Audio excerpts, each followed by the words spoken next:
Bideo honetan, Euskal Herria eta Espainiaren historia 20. mende hasieran gerra zibila arte aztertuko dugu. Honekin hasteko, aurreko mende bukaeran ezarritako sistemaz hitz egin behar dugu. Bat, berrezarkuntza, 1874-1902. Izen hori ezarri zitzaion berriro ere monarkia jarri zelako Espainian, Alfontso Hamabigarrena Borboiarekin, Isabel Bigarrenaren semea. Fase berrian, liberalismo moderatu bat aplikatu zen, Isabel Bigarrenaren garaiaren antzekoa, konstituzio batekin eta askatasun gutxiekin. Gobernu aukeratzeko turnismo sistema asmatu zen, horren arabera, bi alderdi politiko nagusi zeuden, kontserbadoreak eta liberalak. Gobernuan txandakatzen edo turnatzen ziren, horretarako hauteskundeak manipulatzen zituzten. Berrezarkuntzaren garaian mugimendu politiko berriak sortu ziren, baina ez zuten boterean parte hartzeko aukerarik. Garrantzitsuenak anarkismoa, sozialismoa eta Katalunia, Euskal Herria edo Galiziako nazionalismoak izan ziren. 2. Errestauraziotik Bigarren Errepublikara, 1902-1931. Espainian, Alfontso Hamahirugarrenaren garaian, 1902-1923 urte bitartean, errestaurazio sistema krisian sartu zen. Batetik, alderdi politiko batzuek ez zuten turnismoa onartzen, boteretik at gelditzen zirelako. Gainera, gatazka sozial ugari izan ziren, langileen borrokak, militarren protestak, Afrikako kolonien matxinadak.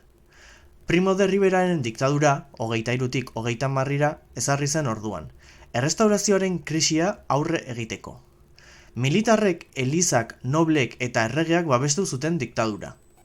Primo de Riverak sindikatuak eta alderdiak debekatu zituen eta askatasunak murriztu zituen gizarte gatazkak baretzeko. Aro latza izan zen, garai honetan ere Italian diktadore bihurtzen da Benito Mussolini. Hala ere, porrot egin zuen bere saiakerak eta 1930ean Primo de Riverak dimititu zuen. Orduan, erregeak udal hauteskundeak deitu zituen 1931 urtean. 3. Errepublikaren aldarrikapena. Donostiako ituna sinatu zuten errepublikazaleek orduan. Alfontso Hamahirugarrenaren agintetik kentzen saiatzeko paktua egin zuten, errepublikaren aldeko alderdi politiko guztiak. Primo de Riveraren diktadura babestu zuelako eta monarkia kendu nahi zutelako. Gainera, udal hauteskundeetara elkarrekin aurkezteko erabakia hartu zuten.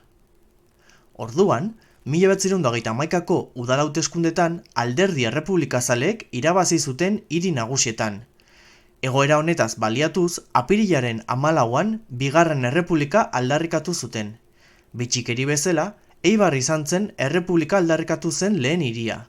Orduan, Alfontso Hamahirugarrenak babesik gabe zegoenez, abdikatu eta erbestera joan behar izan zuen. Las cámaras del noticiero Fox Movieton recógicas palabras que Alfonso XIII dijo al salir de España. Always willing to oblige, I stand up in London to talk to East and West, half round the world.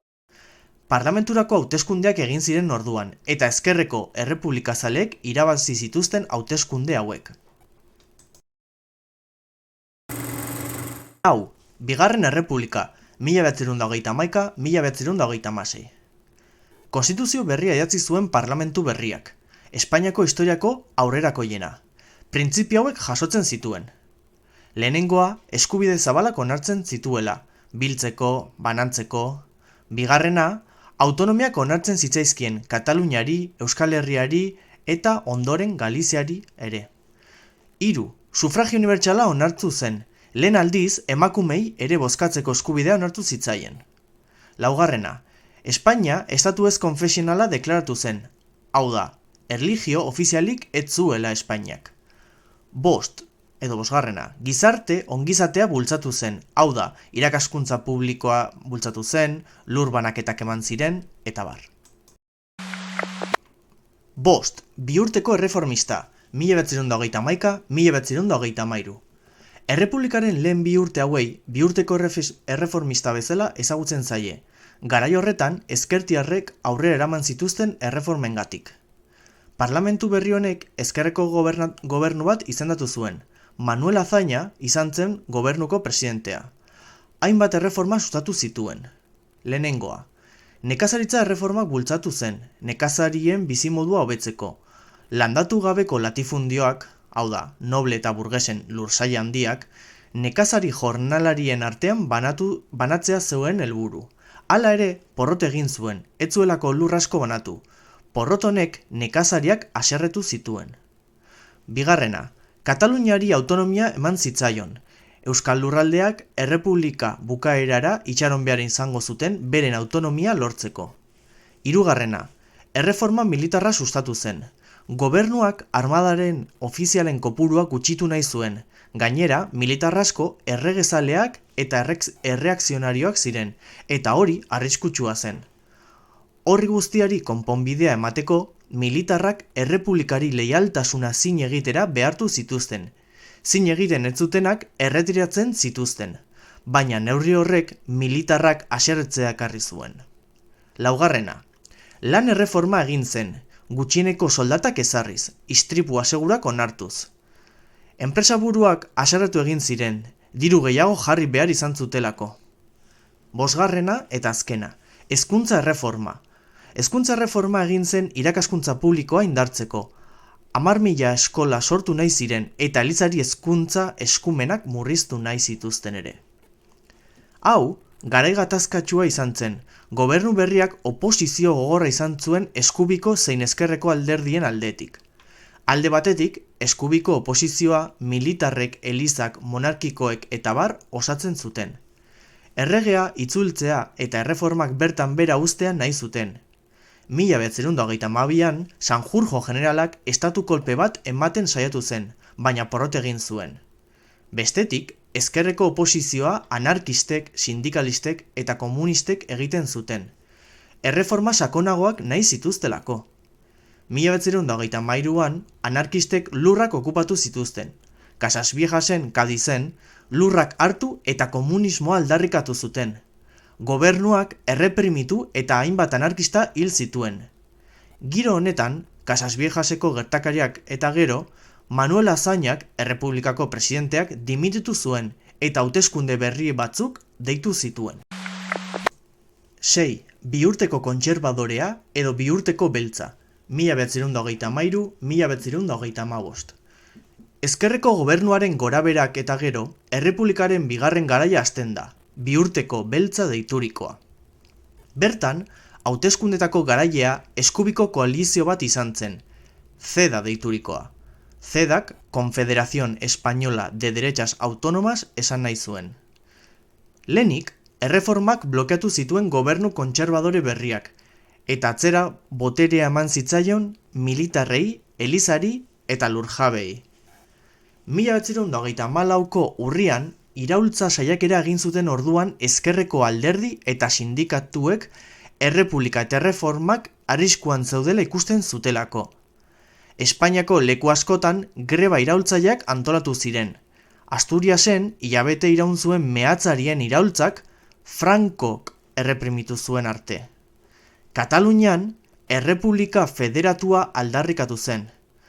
Gobernuak bortizki erreprimitu zituen altxamendu hoiek, milaka hildako eragin zituen eta 30.000 lagun atxilotu zituen. 7. Fronte Popularra, 1926. Errepublikaren azkeneko fasea iritsi zen orduan. Hauteskundeetako garailea Fronte Popularra izan zen, ezkerreko koalizioa. Koalizioa sozialistek, komunistek, errepublikazaleek, abertzalek eta zenbait anarkistek osatzen zuten. Horien esku geratu zen gobernua. Gobernu berriak 1931ko erreformak, errepublikaren lehen etapako erreformak berreskuratu zituen. Ere, 1934ko iraultzaren presoak askatu zituen, eta beste hainbait aurrera pauso eman zituen. Horren aurka, eskuineko alderdien artean erradikalizazio eman zen. Horren adibide da, 34ean sortutako Falange Española de las Jons eragin handia irabaztea orduan.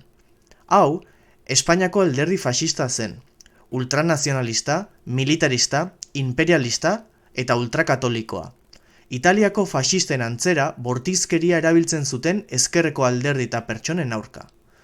Kalean, tentsio handia zabaldu zen ezkerreko eta eskuinen arteko istiluak ugari ziren, grebak, militarren konspirazioak, hilketak eta bar egon ziren. 8. Gerra Zibila. Tentsio egoera honetan, Gerra Zibila piztu zen. 1926ko uztailaren 18an, eskuineko militarrek estatu kolpea antolatu zuten probintzia guztietan errepublikaren gobernuaren aurka. Buruzagi garrantzitsuenak Francisco Franco eta Emilio Mola izan ziren. Estatu kolpeak porrot egin zuen militarrek ez zutelako probintzia guztietan boterea lortu, erdian baino gutxiago baizik. Baina militarrek ez zuten amore eman eta kontrolpean zituzten probintziatik borrokatzen hastea erabaki zuten. Horrela, hasi zen gerra zibila.